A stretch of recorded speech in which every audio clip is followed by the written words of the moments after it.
Olá, bom dia. Estamos Olá, aqui. Tudo bem? bom Muito dia, prazer. Seja tudo bem, bem-vinda, deputada. Maria? Obrigada pelo convite.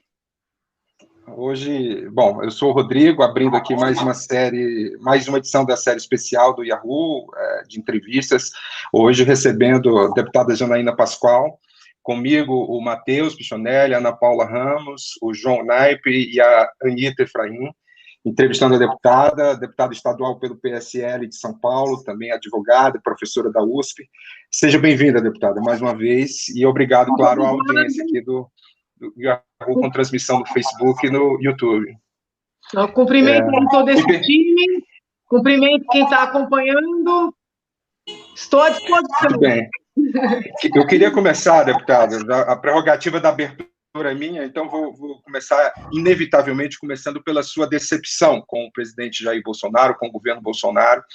E eu queria fazer uma provocação. Assim, eu acho que a senhora deu uma guinada, uma mudança vertiginosa, quer dizer, vindo de um apoio bastante significativo, forte, chegou a ser cogitado, inclusive, né, para a chapa, e se tornou uma crítica feroz, né? Assim, e um dos argumentos para o afastamento foi, segundo suas palavras, a desorganização do presidente, do seu entorno, e a dificuldade dele de conviver com a diferença, segundo a senhora deu uma declaração recente. Quer dizer, eu lhe pergunto sobre essa constatação, quer dizer, não foi uma constatação tardia, eu pergunto isso porque não foram poucos os alertas durante a campanha, pelo histórico do próprio presidente, de suas declarações, em relação à incapacidade de aceitar a diferença, a divergência.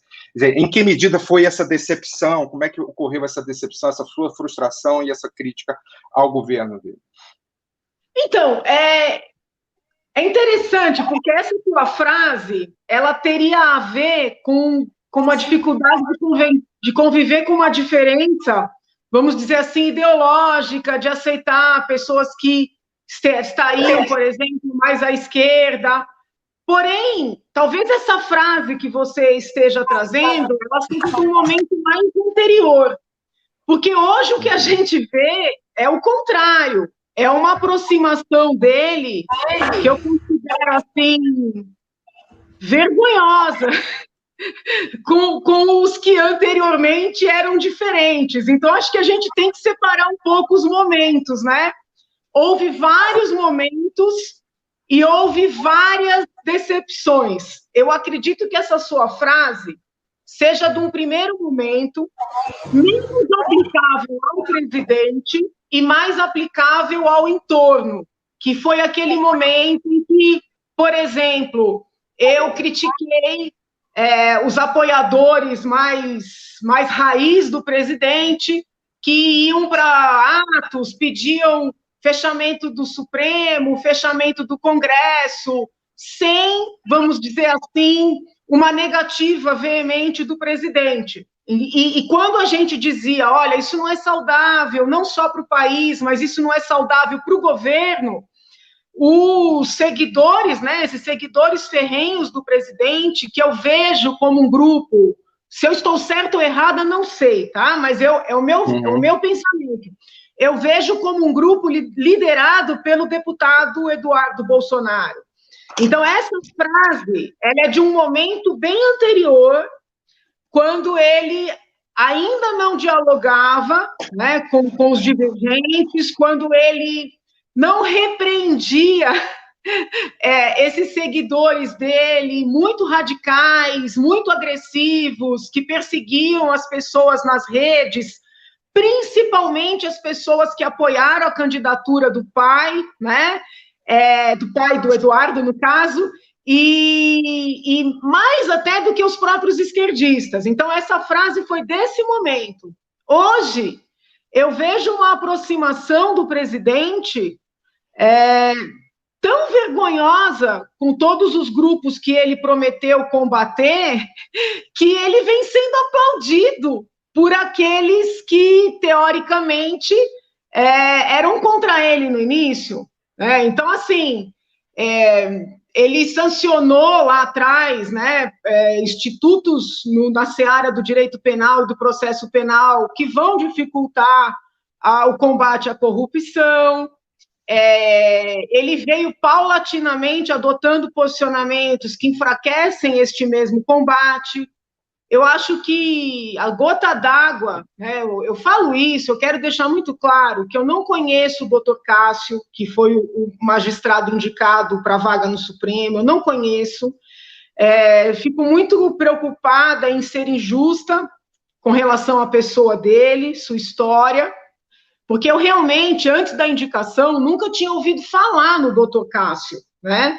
Mas, assim, várias situações que começam a aparecer com relação ao doutor Cássio, a meu ver, coroam a completa quebra por parte do presidente Jair Bolsonaro de todos os compromissos assumidos com seus eleitores.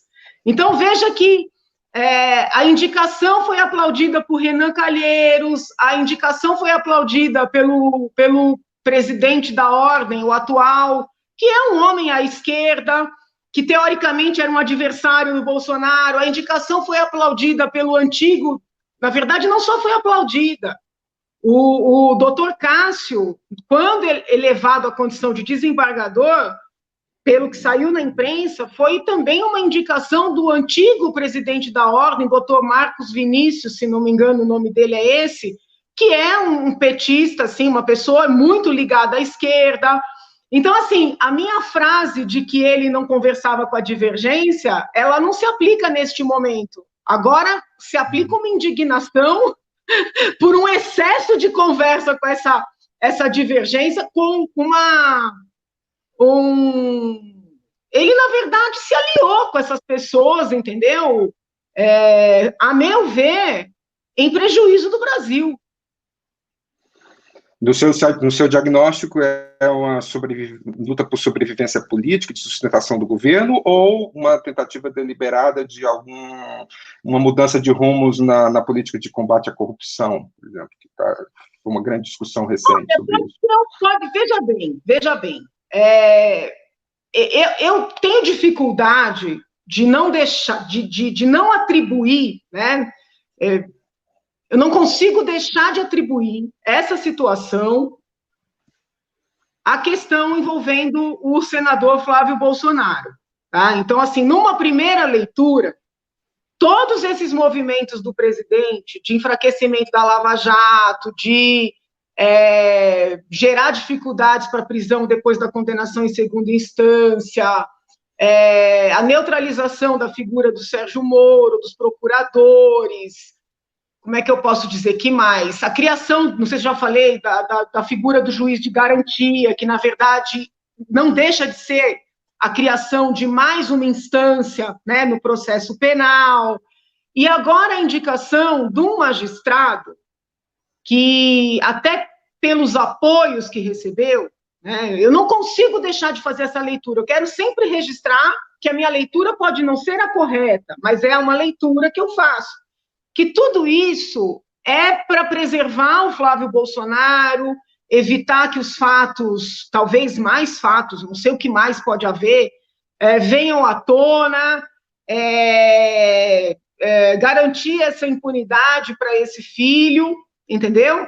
E não deixa de ser um movimento para também garantir permanência no poder, na medida em que muitos desses nomes, à esquerda, à direita, sofrem investigações, né, consideráveis e vão garantir a sua própria impunidade mediante essas ações do presidente. Então, assim, é muito significativo o fato do ministro indicado ser tão aplaudido, né, por pessoas investigadas em todas as linhas ideológicas que se possa imaginar.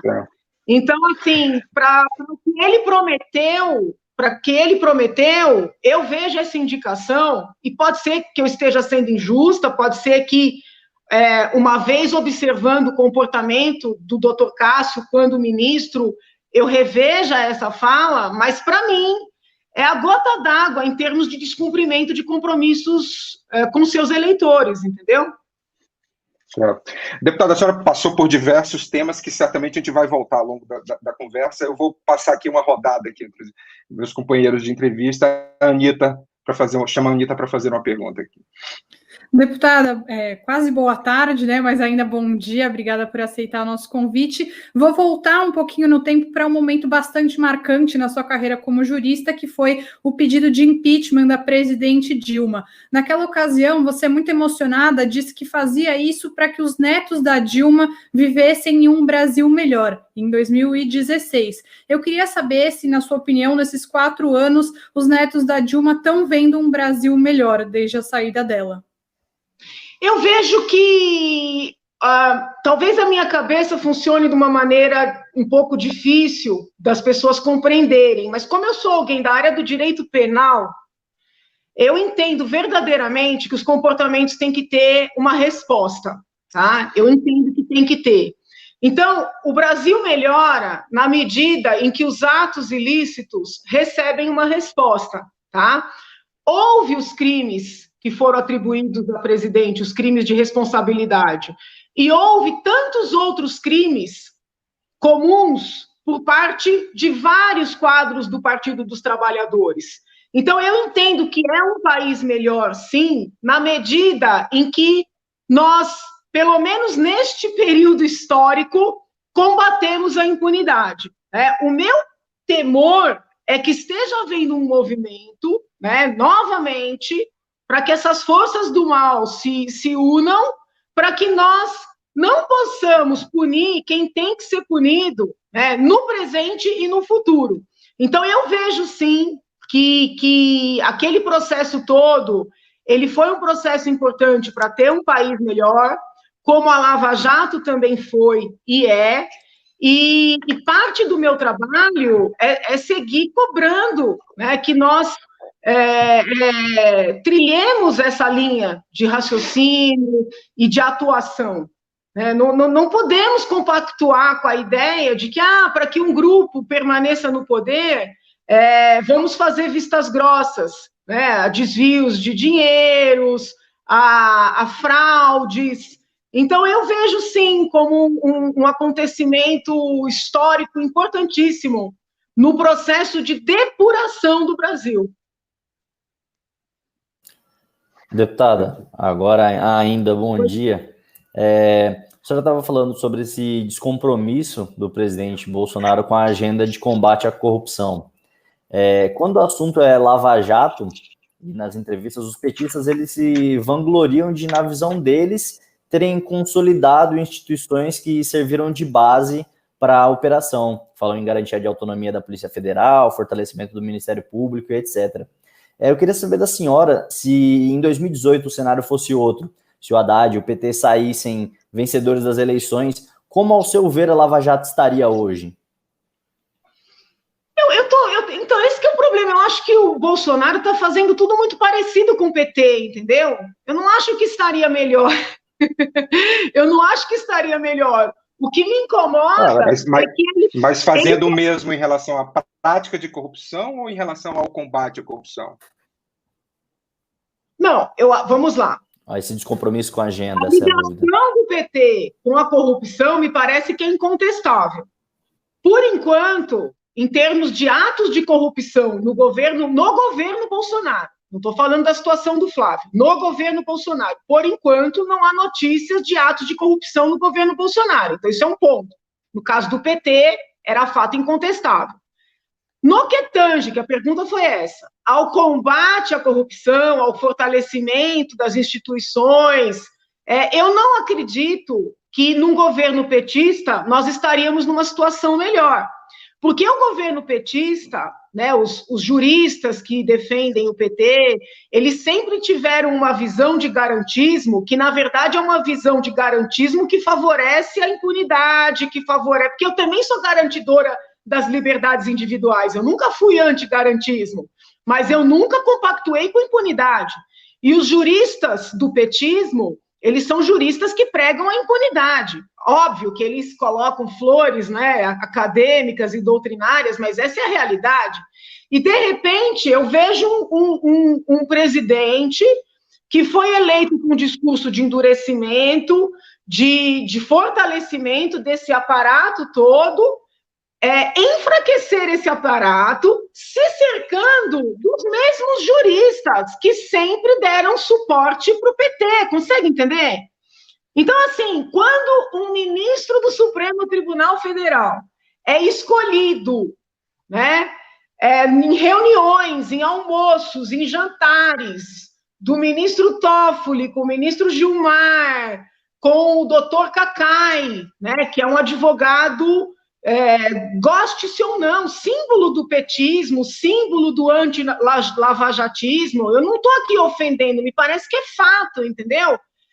Com indicação do doutor Wassef, que acaba de ser denunciado, não sei se a pronúncia do nome dele é essa, com as bênçãos do Flávio Bolsonaro, né, que está no furacão dessas investigações. Então, assim, eu quero deixar muito claro que com isso eu não estou atribuindo nenhum comportamento a quem quer que seja, mas é um contexto, sabe, que vai contra, que vai de encontro, né, vai contra tudo que ele prometeu. Tudo que ele prometeu. E aí, deputada, eu leio a dissertação de mestrado do candidato, né, do candidato ao Supremo, que no caso já é o indicado. Academicamente, aquela dissertação, ela dá sinais de uma pessoa favorável à legalização do aborto. Um outro texto acadêmico dele que eu li sobre previdência social e cultura indígena dá sinais de que ele entende que é cultural meninas de 10, 11, 12 anos fazerem sexo com adultos.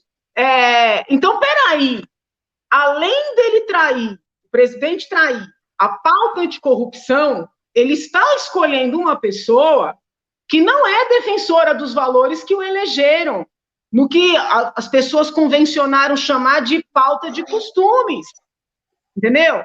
Quando eu li a dissertação, eu falei, meu Deus do céu, mas o que é isso? Para salvar o filho, ele vai colocar alguém que defende legalização de aborto no Supremo?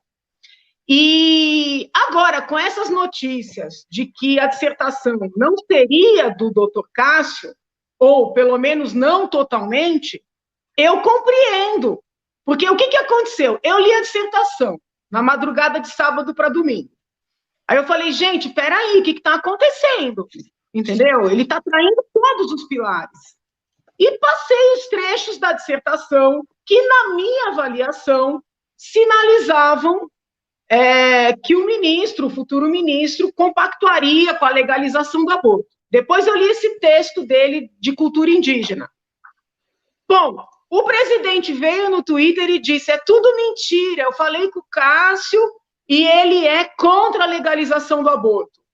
E eu fiquei pensando, meu Deus do céu, agora, se a tese não é dele, ou não é integralmente dele, talvez a situação esteja explicada, porque ele fala uma coisa e alguém escreveu outra e ele apresentou a tese como sendo dele, né? Esqueçam, por um minuto esqueçam ideologia quanto a costumes, quanto a processo penal, esqueçam tudo isso. Nós estamos enfrentando a situação vexatória da orientadora do candidato ao Supremo Tribunal Federal, uma professora portuguesa, uma deputada portuguesa, ter determinado a revisão do título do indicado. Nós estamos vivenciando isso. Vocês têm ideia do que é isso? E as pessoas estão achando isso normal. É assustador. Deputada, queria fazer só uma pergunta, ainda mais ou menos no tema do impeachment. A senhora acha que hoje tem elementos para o impeachment? Já tiveram mais de 40 pedidos, né, para o presidente da Câmara contra o presidente Bolsonaro. E eu queria ver se a senhora acha que realmente que tem um afronte à Constituição, uma ameaça à democracia, e aproveitando, fazendo um paralelo com 2016. Não vejo, por enquanto não vejo crime de responsabilidade. O que ele pode estar fazendo é criando o tal do conjunto da obra. Mas o crime de responsabilidade, efetivamente, ainda não tem. Ainda não tem. Mas ele está criando um contexto, né, de descontentes, ele está perdendo base, né, a cada dia. Esse aumento de popularidade, salvo o melhor juízo, é fictício, porque está diretamente relacionado ao auxílio, né? Em terminando o auxílio, a tendência é que o apoio caia, mas, sob o ponto de vista técnico-jurídico, eu não vejo o crime de responsabilidade. Não tem. Por exemplo, no caso da presidente, havia o uso do dinheiro dos bancos públicos, né, de maneira que o que era proibido, aí a declaração como se não tivesse utilizado, né, o uso desse dinheiro para fazer remessas para o exterior, para dar isenções para empresas amigas. Então, assim, esse contexto ainda técnico de crime de responsabilidade não há, mas talvez ele esteja criando um contexto, vamos dizer assim, aquele pano de fundo, né, de perda de apoio, pelo menos do apoio daqueles que o elegeram, mas ele está ganhando apoio de Renan, ele está ganhando apoio do Centrão, ele só precisa lembrar que a Dilma tinha o apoio do Renan, que a Dilma tinha o apoio do Centrão, e tem uma hora que esse pessoal fareja, sabe, que vai comprometer a situação deles próprios e eles abandonam.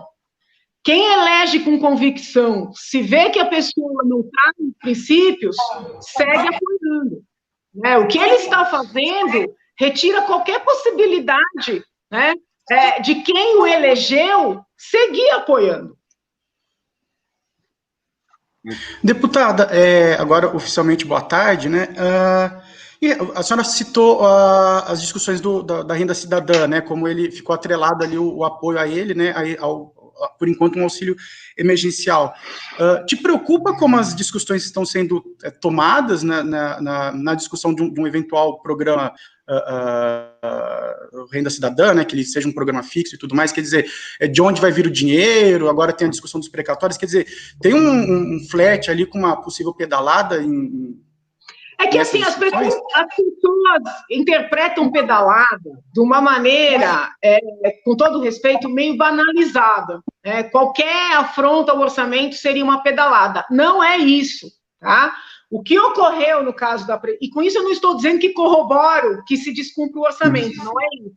Mas tem que tomar cuidado, porque o que aconteceu na época da presidente Dilma foi o seguinte, foram bilhões utilizados de dinheiro de bancos públicos, créditos não autorizados, renovados igualmente sem autorização. Quando contabilizados, não ficava claro na contabilização que era um dinheiro de banco público proibido. Então, assim, era uma situação técnica muito diferente. Os técnicos do Tesouro avisaram anos antes, mesmo assim a presidente seguiu praticando.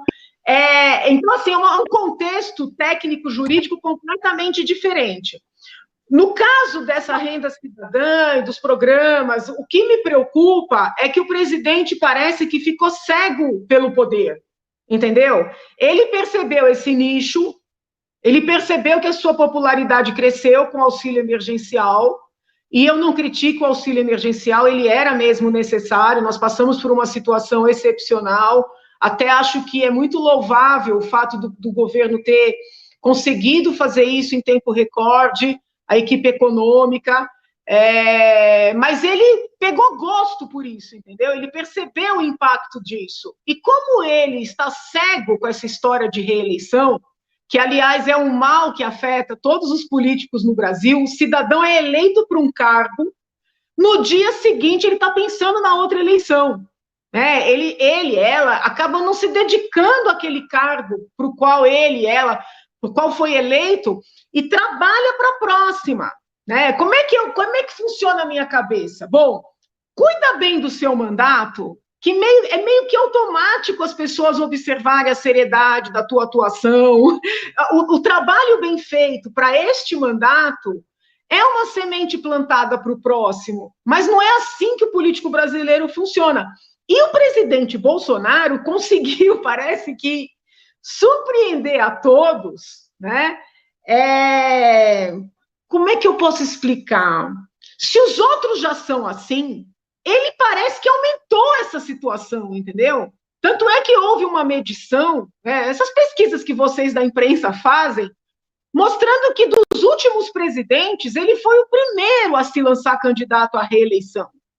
Mais uma traição, porque durante a campanha ele dizia que ele ia acabar com a reeleição, que ele não ia se candidatar. Eu lembro que eu cheguei a falar para ele, presidente, é cedo, né? O senhor entra, se for eleito, o senhor trabalha, é cedo para o senhor anunciar. Mas ele dizia, e foi o primeiro a se lançar candidato. Quando ele se lança candidato, vem os outros pretendentes e também se lançam. E quem é que perde com isso? A população.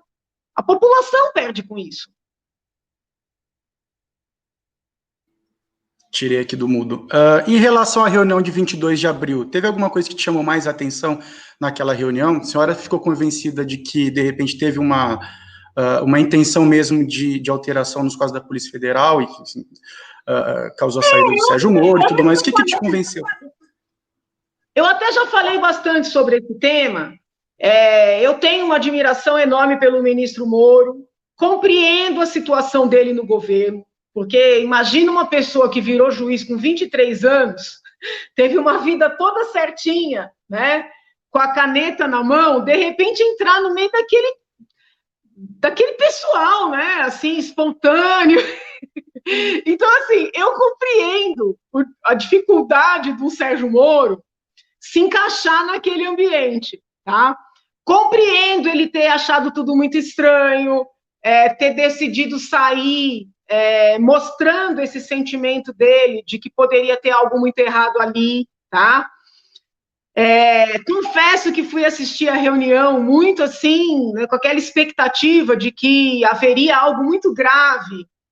E o que eu vi foi o Bolsonaro sendo Bolsonaro, os ministros sendo ministros, tanto é que eu falei, gente, essa reunião, ela é boa para o eleitorado do Bolsonaro, porque mostra, entendeu? Ele dizendo, olha, eu prometi isso, eu quero que aconteça. Então, sob o ponto de vista criminal, eu não vi nada ali. Tanto é que eu... Mesmo quando ele... Desculpa, mesmo quando ele fala que... Com todo respeito a quem tem outro posicionamento, eu não vislumbro crimes no inquérito que o doutor Aras instaurou, que eu até achei aquele inquérito, com todo respeito, instaurado de maneira um tanto quanto prematura, né? Para apurar crime do Bolsonaro e crime do Moro. Eu não vi crime de ninguém ali, entendeu? O Moro também não atribuiu crime ao presidente. Ele saiu e falou, olha, gente, isso aqui não dá. Ele disse que eu teria carta branca, mas ele quer nomear o delegado geral, entendeu? Aí você entra naquela discussão, é prerrogativa do presidente, não é prerrogativa do presidente?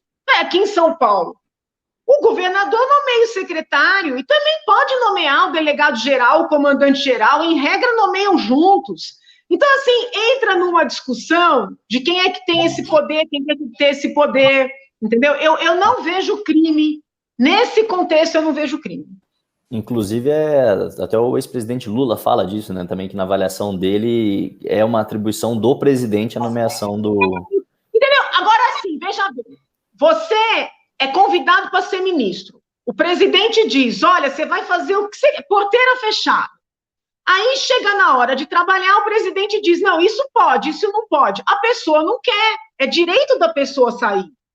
Mas, percebe, esse choque, né, de duas personalidades fortes, Jair Bolsonaro e Sérgio Moro, eu compreendo não querer ficar, compreendo sair brigando, isso aí é da natureza humana. Daí a interpretar que isso é crime, me parece que tem uma distância muito grande, tanto por parte de um quanto por parte do outro. Perdão, aproveitando esse gancho, já que a senhora está falando do ex-ministro Sérgio Moro, você defendeu recentemente que o ex-ministro e sua família ficassem, né? A senhora fez um apelo para que eles permanecessem no Brasil. A senhora acha perigoso, não acha perigoso a permanência dele aqui no país, principalmente na forma como ele saiu do governo, né? Tem essa acusação de possível interferência do presidente na PF, que inclusive virou um inquérito e que o Bolsonaro pode depor presidencialmente, né? Isso ainda está sendo decidido no STF. A senhora acha temerário que ele permaneça aqui? E se caso ele de fato saia, Quem você enxerga como uma quarta via para 2022? Eu só queria compreender em que medida você utiliza o termo perigoso. É isso que eu não consegui entender. Por conta a senhora estava falando sobre essa perseguição. Perigoso não pela integridade da física do ministro, mas enfim, eu digo por conta dessa perseguição que a senhora mesma atribuiu aos bolsonaristas, principalmente a quem já foi apoiador do Bolsonaro, enfim. Eu acho que até eu acho os mesmos riscos que o Moro corre, eu corro. Porque os petistas me odeiam por ter tirado a Dilma e o PT do poder, e hoje grande parte dos bolsonaristas também me odeia porque não deixam de ser petistas ao contrário, entendeu? Mas a senhora acha precipitada essa decisão, essa possibilidade de que o ex-ministro deixe o país? Sumiu aqui a imagem para mim, vocês estão me vendo? Voltou, a gente está te vendo. Estamos vendo. Olha, existem decisões que são pessoais e familiares, né? Ninguém tem direito de olhar para uma outra pessoa ou para uma outra família e dizer, olha, eles estão decidindo da forma correta ou da forma incorreta, né? Porque somente aquele núcleo pode decidir sobre o seu destino, né? Sobre a sua situação. Pode haver informações íntimas mesmo, do casal, da família, que estão norteando essa decisão. Então, eu não tenho esse direito, né, de dizer se é precipitado ou não. A ponderação que eu fiz no Twitter foi a seguinte: hoje eu não vejo um nome com apoio nacional, com acolhimento nacional, com credibilidade, né, nacional, que pudesse, vamos dizer assim, enfrentar o presidente Jair Bolsonaro e, como tudo caminha para tentar, vamos dizer, colocar o presidente Lula em condições de concorrer, eu não vejo um nome, né, em condições de enfrentar Bolsonaro e enfrentar Lula. E ambos, tanto Bolsonaro como Lula, estão muito confortáveis nessa situação de opositores entre si, porque aí fica algo muito parecido com torcida, não é? Então, foi nesse sentido que eu pedi para ele, para a esposa dele, refletirem, sabe? Se não seria interessante ficar, enfrentar, disponibilizar o nome. Nesse sentido, mas assim, ninguém tem direito de dizer tá certo, tá errado, só o núcleo familiar ali para definir. Perfeito. Deputado, eu queria estender um pouquinho esse tema da saída do Brasil, do ex-ministro Sérgio Moro, mas no contexto, inclusive, propriamente das intimidações e das ameaças reais e virtuais, né, virtuais e físicas. Há um histórico de pessoas que faziam parte do governo, por um lado, e por outro, pessoas do campo adversário, notadamente do campo da centro-esquerda, da esquerda, enfim, há um histórico de relatos de intimidações virtuais e reais, mas existe, né? Assim, qual a avaliação que a senhora faz em relação a isso? Assim, porque existe sempre também o prognóstico, a avaliação de que o próprio ministro Sérgio Moro pode estar sofrendo, ou pode ter sofrido esse tipo de intimidação, que é um modus operandi de uma parte da extrema-direita de maneira muito, muito forte. Qual a versão que a senhora faz sobre isso? Se você pegar as minhas redes, né, você vai ver que eu sofro também. Na verdade, eu sofro desde sempre. Tem 5 inquéritos em andamento de ameaças contra mim. Com isso, eu não estou diminuindo essa situação. É grave, né? É uma coisa que intimida, que incomoda, mas são decisões de vida. Entendeu? Não, mas independente da decisão de... O Jean Willis saiu do Brasil por muito menos do que eu passei. Ele decidiu, eu respeito. Eu decidi ficar. O ministro Moro tem todo o direito de sair, como qualquer outro cidadão que tenha condições de sair, né? Tem direito de sair, ou se conseguir acolhimento, asilo, mas, assim, o que eu entendo é o seguinte, o país precisa, né? O país precisa dessas pessoas, então, eu não estou criticando, pelo amor de Deus, eu não tenho esse direito. Agora, se eu puder pedir para ficar, eu prefiro que fique. Tá. Não, mas eu fiz a pergunta, inclusive, fora da discussão do Sérgio Moro também. Quer dizer, como é que esse ambiente de intimidação que vem dos extremos, né? Quer dizer, como é que a senhora lida com isso? Tudo que eu criticava no PT, eu critico nos bolsonaristas, né, esses radicais. O que ocorre, aí eu falo com todo respeito, é que a imprensa, os formadores de opinião, os professores universitários, os artistas, eles não se incomodavam com as ameaças feitas pelos petistas, com as agressões, com os xingamentos, com as desmoralizações, com os cancelamentos. Eles achavam normal, porque no fundo eles sentiam que as pessoas xingadas, ameaçadas, canceladas mereciam. Nunca ninguém me defendeu de tudo que eu passei, porque eram petistas que me xingavam naquele momento. Quando as agressões começaram a partir dos bolsonaristas, aí os formadores de opinião, ai meu Deus, que coisa mais violenta, que coisa antidemocrática, que coisa... Não tem diferença. Não tem diferença. Né? Tentaram me bater no aeroporto, um monte de petista me xingando de golpista, ninguém deu um ar.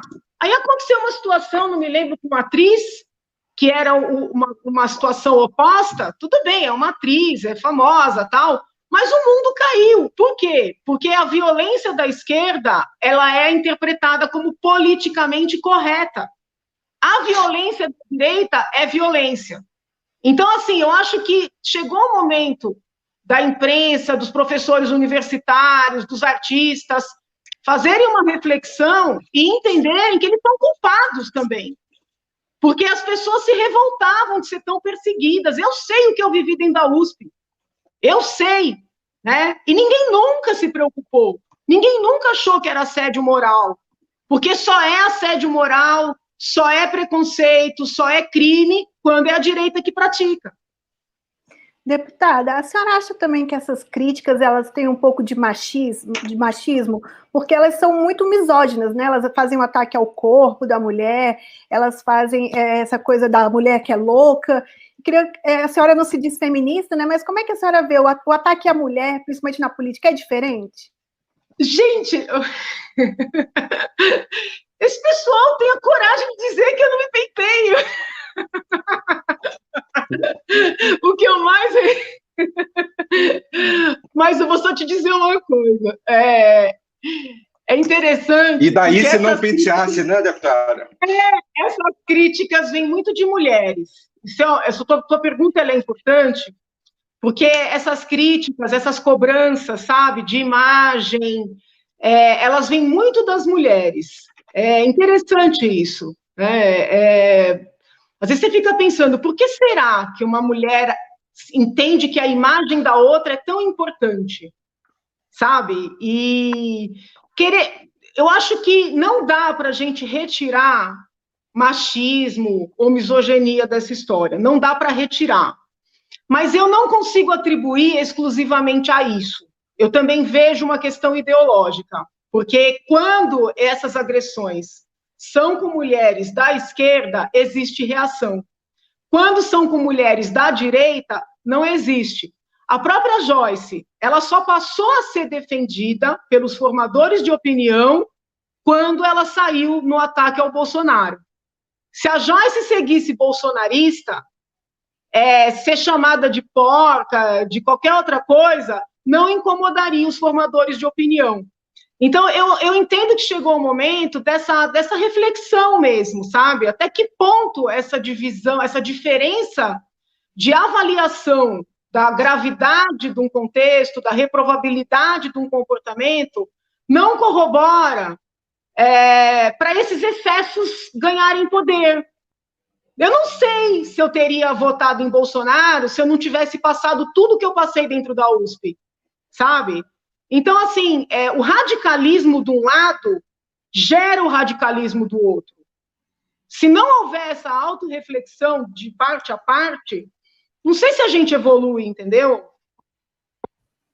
Deputada, aproveitando que a senhora falou sobre a Joyce Hasselmann, que é a candidata do PSL à Prefeitura de São Paulo, eu gostaria que a senhora falasse um pouco sobre o que é o PSL hoje, uma sigla que cresceu na esteira do bolsonarismo, que elegeu vários apoiadores do presidente, e hoje já não tem mais uma configuração igual tinha, apesar de ainda ter políticos de bastante expressão. Então, na sua avaliação, o que é o PSL hoje? Então, eu tenho dificuldade para falar, porque eu não acredito em partido, entendeu? Eu defendo candidaturas avulsas, eu fui ao Supremo Tribunal Federal sustentar na DPF, movida pelo doutor Mesomo, para reconhecer ser um direito fundamental do indivíduo, ele poder se candidatar independentemente da vinculação partidária. Eu entendo que a vinculação partidária é uma diminuição na liberdade, na identidade do ser humano. Então, eu não sou a melhor pessoa para falar do PSL e, principalmente, pelo PSL. O que eu posso testemunhar, e esse é o motivo pelo qual eu sigo no PSL, é que nunca, e aí posso dizer até nominalmente, ao longo dessa minha estada no PSL, nunca o deputado Luciano Bivar, que é o presidente nacional, nem o deputado Bozella agora, que é o estadual, nem o Eduardo Bolsonaro, quando era o presidente estadual, nem o Major Olímpio, quando era o presidente estadual, nem o presidente Bolsonaro, na condição de presidente honorário e atual presidente da República, nunca eles me telefonaram para dizer assim, Janaína, vote assim, vote assado. Ou, Janaína, você não deveria ter falado tal coisa na sua entrevista. Então, essa liberdade, para mim, ela é muito valiosa, porque eu vejo na Assembleia alguns colegas bem intencionados, colegas, assim, capazes, muitas vezes votando contra a própria convicção por ordem do partido. Então, seria uma situação com a qual eu não conseguiria conviver. Tá? Então, esse testemunho eu posso dar. Agora, falar da si, eu não tenho vivência partidária. Nos vários momentos do partido, eles me convidaram a assumir cargos, cargos, assim, estatutários, na direção nacional, estadual. Até presidência eles me ofereceram, eu agradeci, eu rejeitei. Então, eu não tenho condições de falar do partido, entende?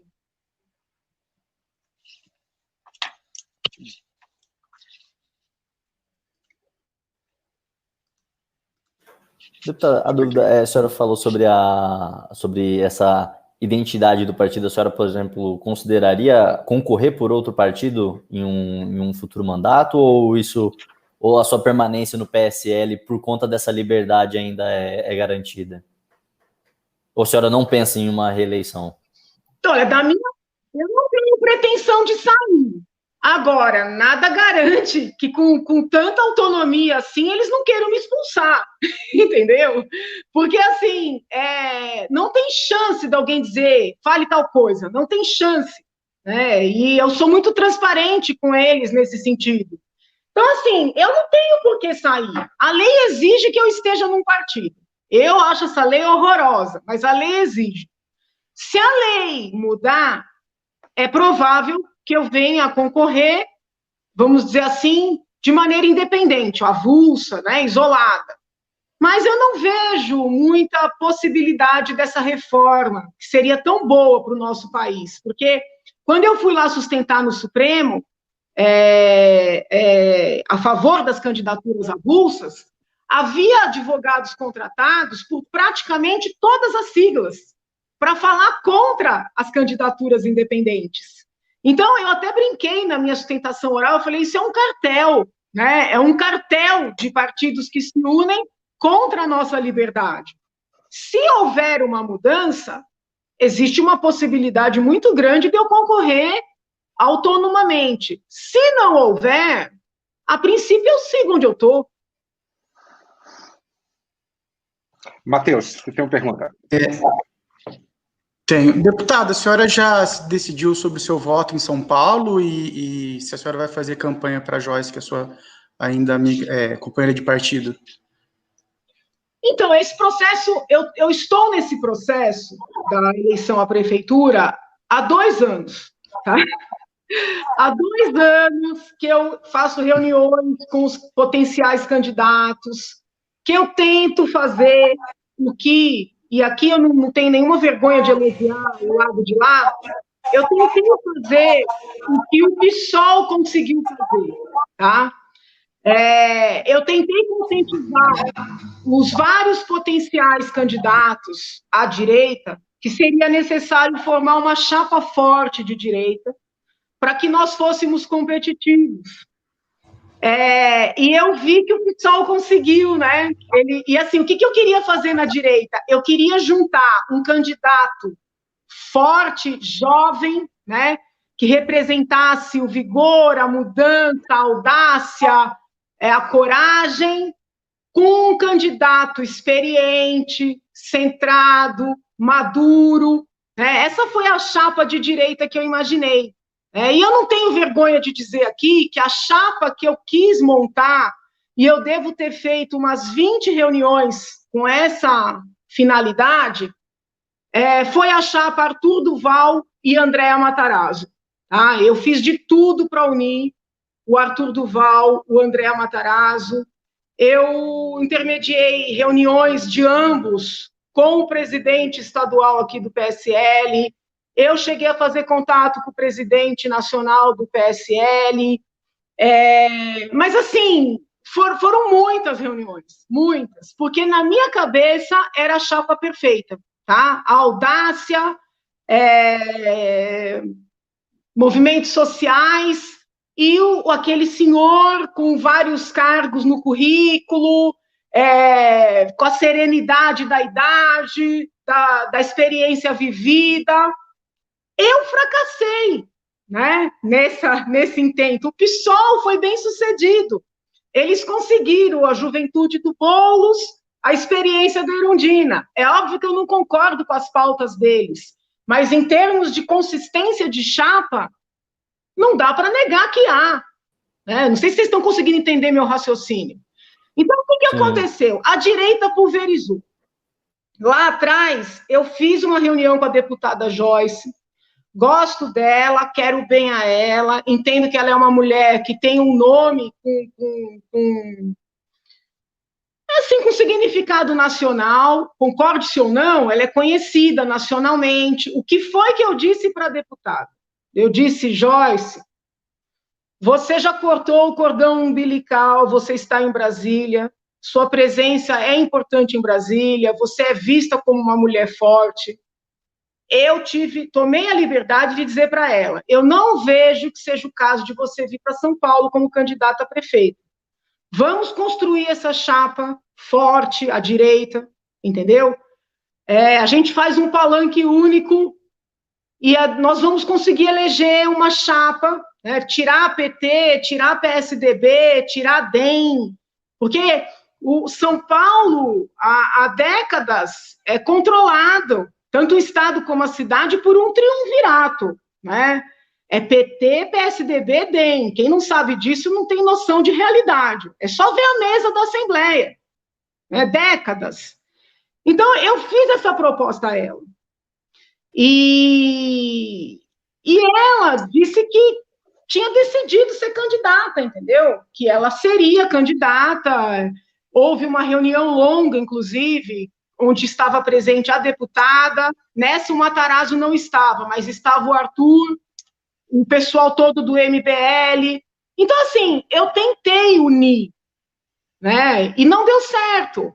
Eu não vejo a Joyce, é duro falar isso, mas eu não vejo a Joyce hoje como a melhor candidata para São Paulo, infelizmente. Né? Não vejo, acho que ela está bem em Brasília, faz um trabalho importante em Brasília, mas eu preciso pensar na minha cidade. Mas hoje, no momento, quem seria o melhor candidato, deputada? Ou a melhor candidata? Eu entendo que, em termos de experiência, de formação, de currículo, de maturidade, e não tem nada a ver com partido, estou falando de pessoas, tá?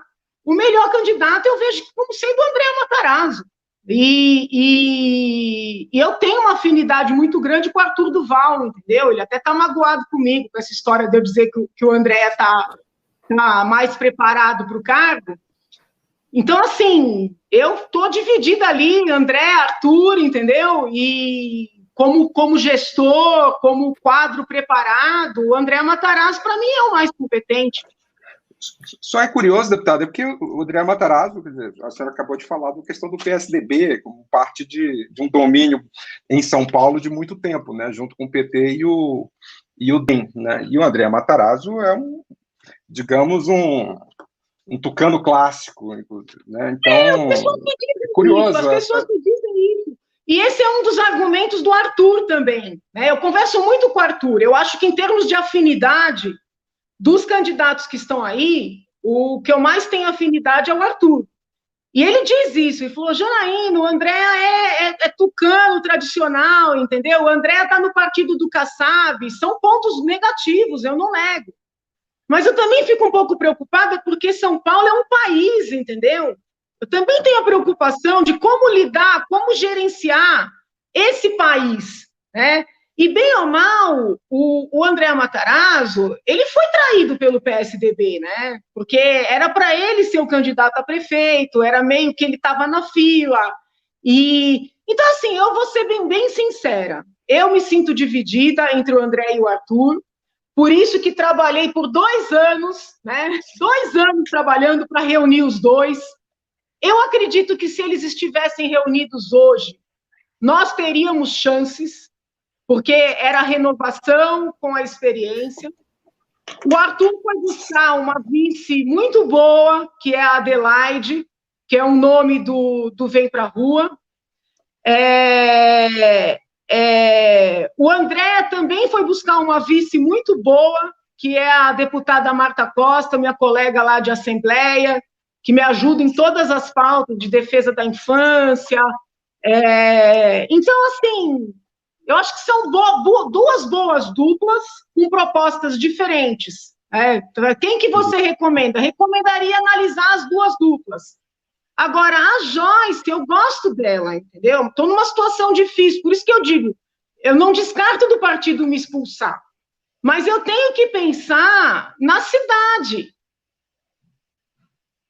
Deputada, falando de São Paulo e da Assembleia, só para estender um pouquinho mais o tema de São Paulo, queria saber como é que está a sua vida na Assembleia Legislativa de São Paulo. Como é que foi? Assim, legislativos, em geral, exigem, né, uma grande queda de braço, né, por parte dos parlamentares para serem ouvidos, para ganharem evidência, fazer seus projetos. A senhora sofreu preconceito? Como é que foi esse período inicial aí da sua atividade? Eu sinto assim, havia uma desconfiança muito grande por causa da votação.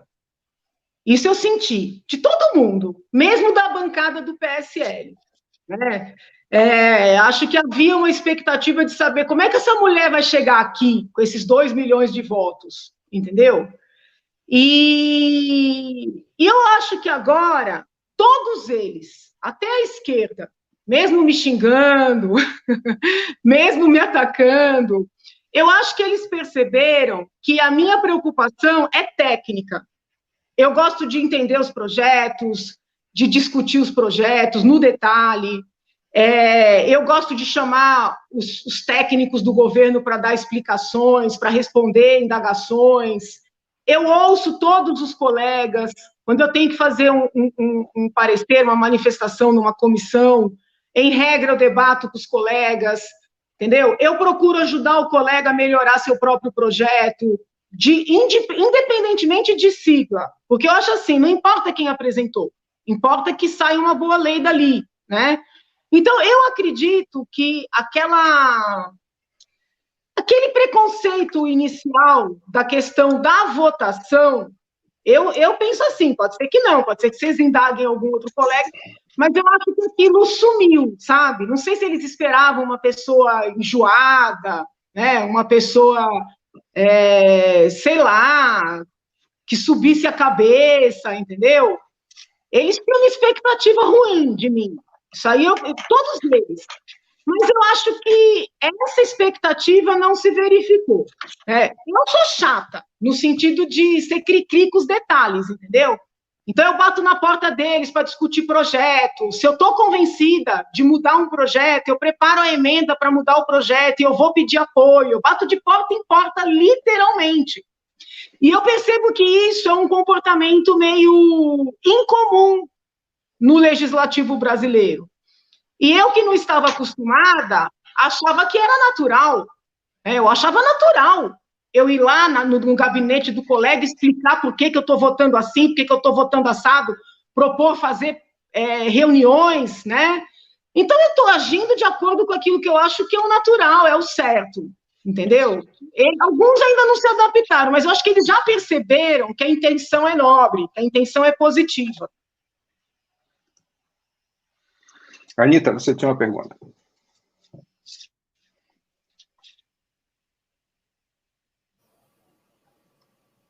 Travada. Agora sim, tinha dado uma travada aqui. Deputada, eu gostaria de saber quais são as suas grandes frustrações com a política nesses 2 anos em que você entrou nesse mundo. O que você acredita que é mais difícil em fazer política no Brasil e especificamente em São Paulo, onde a senhora atua? Então, o problema é o seguinte, eu reconheço as dificuldades. Há dificuldades. Mas eu sou uma pessoa frustrada, entende? Eu sou uma pessoa otimista. Então, no lugar de olhar o que é difícil, eu olho as minhas conquistas. Então, vários projetos que chegaram do governo ruins, eu consegui melhorar. Eu vejo isso como conquistas. Não sei se é porque eu sou otimista, porque eu trabalho muito nessa linha de que você tem que tentar manter a positividade. Eu encontrei mais coisas boas do que coisas ruins na política. Eu encontrei mais pessoas querendo fazer o bem do que pessoas mal intencionadas. O que eu sinto ainda é que as pessoas no Brasil, não é só na política, elas têm muito medo de cara feia, elas se preocupam muito com o que o outro vai falar delas, com o que o outro vai pensar delas, elas não se mostram tanto, né? Mas isso eu via em outros ambientes que eu vivenciava. Então, é muito comum o colega ter uma opinião ali na Assembleia e não externar, de medo de qual vai ser a reação. Eu fui membro do Conselho Seccional da OAB, isso acontecia sempre, né? Do colega não falar, somente as mulheres. Janaína, vai lá, fala tal coisa. Não, vai você, porque você tem que estimular o outro a se mostrar, não no sentido de se aparecer, mas de se sentir forte, entendeu? De se sentir legítimo. Muitas vezes eu estimulo ali os meus colegas na Assembleia, subir na tribuna, falar, brigar pelas suas convicções, entendeu? Então, assim, eu não tenho frustração. Você fala assim, poxa, Janaína, você tem coisas que você gostaria que tivesse acontecido e não aconteceram? Meu Deus do céu, inúmeras, né? Mas a palavra frustração, ela não se aplica a mim. Deputada, só para a gente estar chegando ao final, a senhora pretende se candidatar à presidência da República? Amiga, a presidência da República, ela não pode ser um projeto pessoal. Por isso é que eu entendo a situação do Moro, né? A presidência da República, vocês vão até rir, porque aí o presidente Bolsonaro realmente concretizou isso. A presidência da República tem que ser um projeto familiar, né? Não no sentido do Bolsonaro de levar a família inteira para mandar em tudo, mas no sentido da família estar disposta a aguentar esse ônus, entende?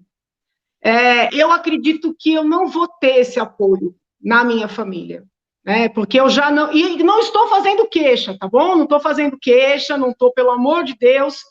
É fato, entendeu? Sabe? É muito duro para uma família que não tem políticos, que não é da política, ter uma pessoa na política. É muito duro. A minha mãe me pede todo dia para eu sair da Assembleia, acreditem vocês ou não. Então, assim, se a Assembleia para minha família é pesado, imaginem o que não seria a presidência da República. Eu não tive... E uma prefeitura de São Paulo? Eu não tive o apoio da minha família para ser vice-presidente. Esqueçam a questão do Bolsonaro. Eu fui convidada a ser vice. E eu não tive o apoio, entendeu? oh meu Deus, eu não estou fazendo queixa, que a falar que não teve apoio parece que não é isso. Mas você também não pode, uma coisa é você pegar um ônus para si, né? Pegar uma responsabilidade para si. Outra coisa é você condenar a família inteira. Então, eu entendo a situação do Moro, da esposa dele, né? Eu acho muito complicado, muito complicado. A prefeitura, já engatando aqui, se eu saísse candidata a prefeito agora, né, necessariamente eu teria que abandonar o meu mandato. E não, assim, eu acredito de verdade que o brasileiro tem que começar a cultivar a cultura de honrar o mandato.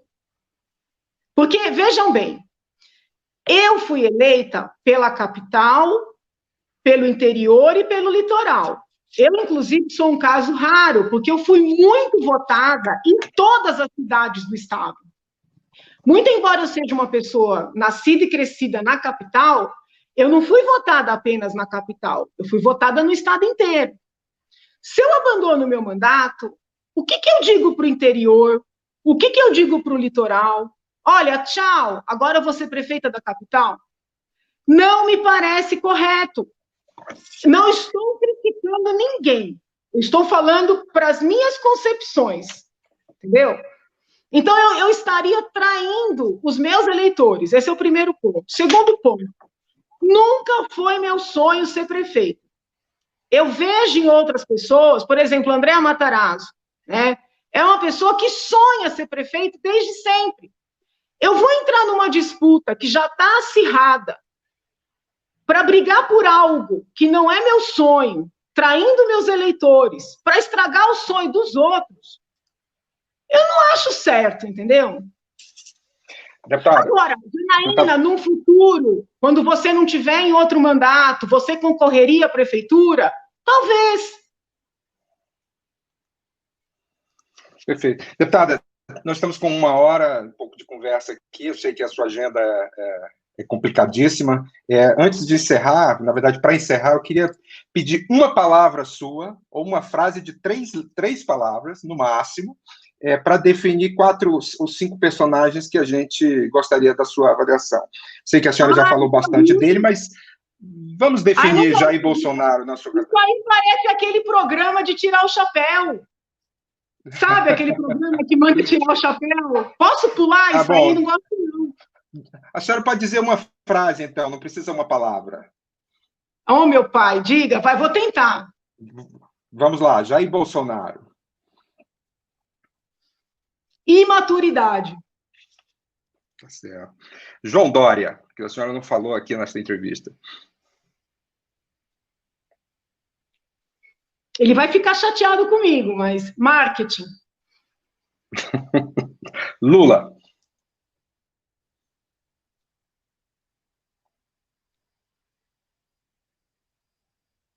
Erro. Boulos.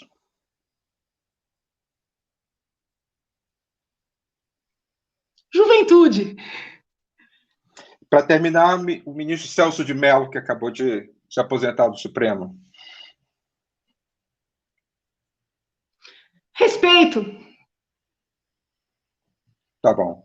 Deputada, muitíssimo obrigado pelo seu tempo, pela sua conversa, pelas suas análises. Foi um prazer tê-la aqui nessa conversa do Yahoo e obrigado, claro, à audiência que nos acompanhou nessa entrevista. Honra minha, passou rápido, adorei falar com vocês. Fiquem com Deus, saúde. Um prazer também, deputada. Obrigada, deputada. Obrigado. Até a próxima. Boa tarde, tchau, tchau.